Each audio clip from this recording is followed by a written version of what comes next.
In today's video, I'm going to compile all the SpongeBob creepypastas and web horror series that have been brought into FNF so far. And I think it's only right to start off with the OG Red Mist Squidward. Now, this particular version of Squidward originates from the Red Mist creepypasta, more commonly known as Squidward Sue or Squidward Unalive. I'm not going to say the real word because I don't want YouTube to get mad and demonetize this, but I'm sure you get it. Now, Squidward's story begins like this. In 2005, there was an intern at Nickelodeon getting to see a SpongeBob episode called Fear of a Krabby Patty a few days before it was actually aired for the rest of the world to see, or so he thought. When he actually started to watch the video, the title for the episode name was called Squidward Unalive himself, which for whatever reason this intern thought was just a joke, and he continued to watch this video. The episode began with Squidward practicing his clarinet, that is until he hears SpongeBob's laughter, which is kinda annoying, and Squidward basically goes out and yells at him to keep it down because he has a concert to practice for. SpongeBob agrees and he goes off to go find Sandy and Patrick, and then we're actually transitioned over to Squidward being in a concert hall hiding behind a curtain. It seems that the episode has a jump cut that takes us right to the point where Squidward is actually about to perform in front of a full crowd in his theater, and he is visibly nervous about it.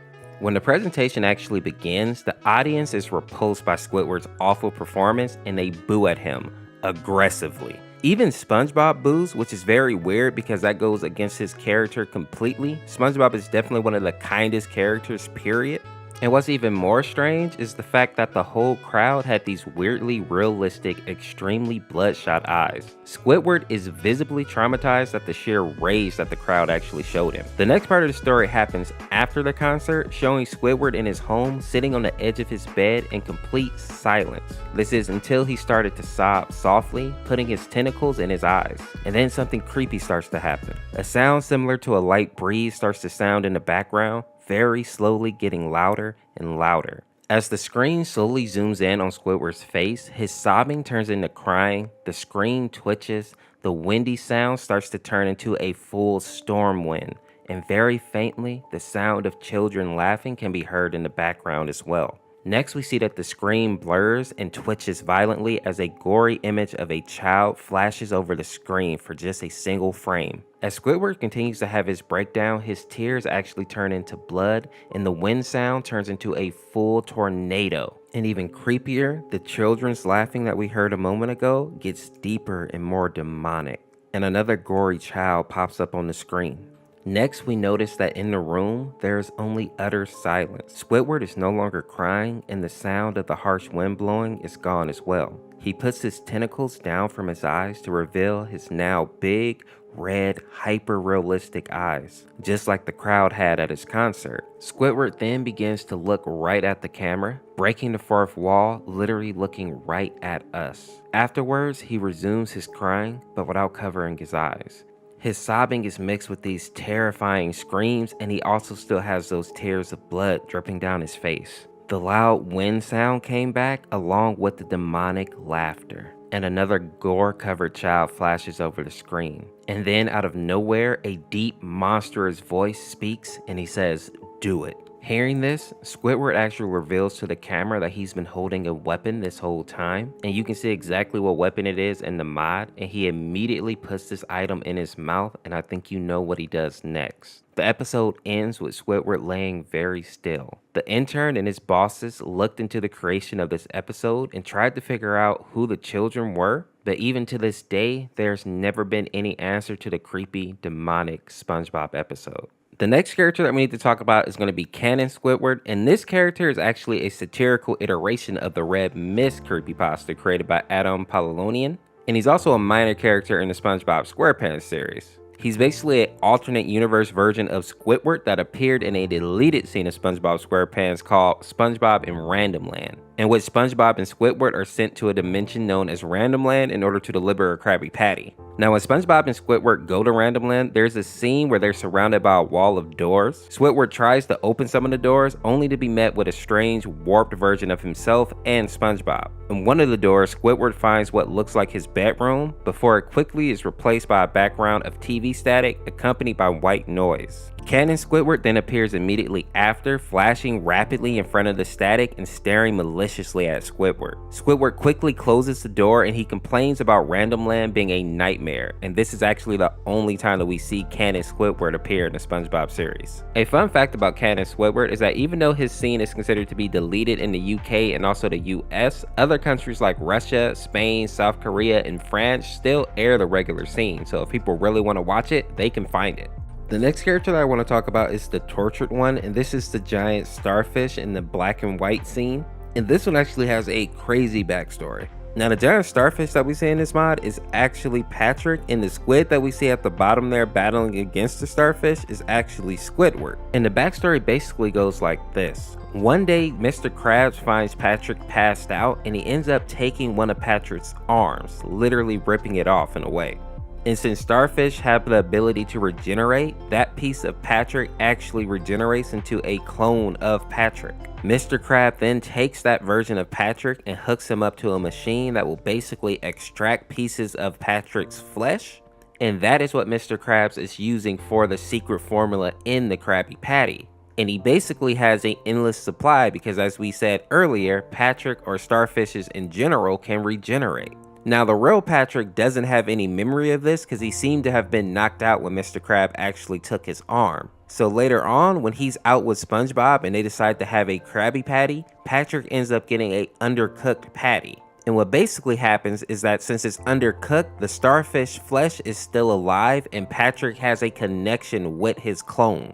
So as soon as he bites into the cloned flesh, he basically gets all the memories of that clone injected into him. So he knows everything that Mr. Krabs has done to him, or in actuality, his clone self. Now Patrick is so upset about this that he goes on a complete rampage because he thinks that everybody is basically in on this. Meaning that he thinks Squidward, Sandy, SpongeBob, they all knew about this. So he hates pretty much everybody in Bikini Bottom now. And the reason you see the giant version of Patrick versus Squidward in this mod is because Squidward is actually one of the few people who can stand up to Patrick and his many clones that pop up in this webcomic. But eventually many people in Bikini Bottom, including SpongeBob, who they thought had passed away, come together to defeat Patrick, making for a pretty epic story. Keeping the Patrick horror stories going, let's go over to Horror Tales Patrick next. Now this version of Patrick actually comes from the SpongeBob Horror Tales comic, and I'll put a link down in the description to this comic. The comic is only 7 pages, but it is pretty dark. Now this version of Patrick is classified as a serial killer, but we don't know all the people that he's actually killed. From reading the comic, we can obviously tell that he took out Squidward. We also get to see him take out Plankton, and in this mod, we get to see Pearl in the background. That's her head hanging from the wall, I would assume. And it's also possible that he could have done something to Boyfriend because we don't see him here battling alongside Girlfriend. And Patrick also has blood on his knife here, which kind of tells us that he's also taken out somebody here, which may have been Pearl, but very well could have been Boyfriend. Now, since the comic is so short, it doesn't actually go into detail as to why Patrick is the way he is or why he unalives Plankton. What we do get to see here, though, is that Plankton seems to be looking at some cells, and he says that these cells are very aggressive, and it looks almost like pieces of Patrick are taking over some other type of cell. My theory is that these cells or this virus or whatever it is that Plankton is looking at is actually within Patrick, and that's why he's a killer in this universe. Plankton has discovered that these cells inside of Patrick are very aggressive, and I'm assuming that they cause the real Patrick to also be aggressive and go after people. Plankton actually figures this out, and he tries to call the police so he can get Patrick thrown in jail, but it's too late. Patrick has already destroyed Karen at this point, and he's already in the chum bucket waiting to unalive Plankton. Now Plankton does actually manage to get the police on the phone, but not in time to actually say anything. Patrick literally takes his knife and puts it right through Plankton.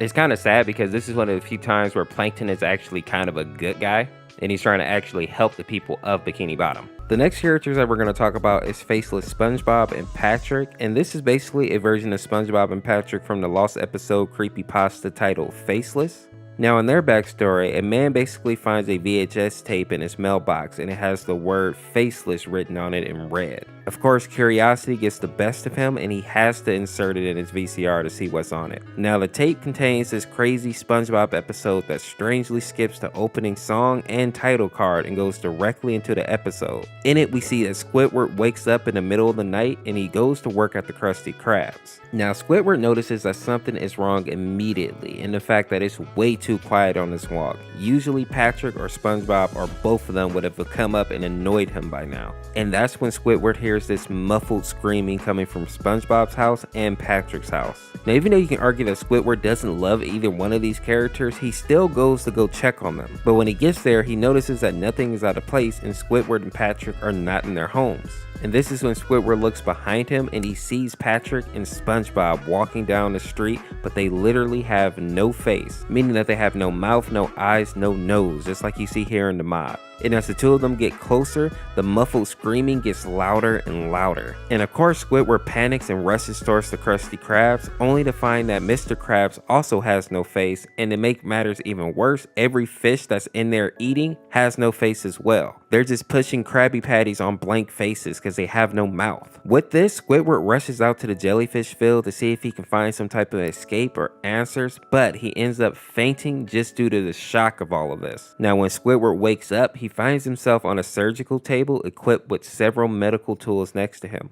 That's when Squidward notices this mysterious dark figure approaching him, and the figure says in a very calm voice, "This won't hurt much." Now that's where Squidward completely loses it and begins to scream, but that's also when the screen goes to black and all you hear is the sound of medical tools and maybe the sound of blood splatter. When the screen comes back on, we see Squidward back in the jellyfish field trying to scream, but he has no face now, just like the rest of the characters. And that's when the episode ends. If you enjoyed this video, make sure to check out this video on the screen here, subscribe today to become a member of the Orseofkorse, and we'll see you tomorrow with another one. Peace, peace.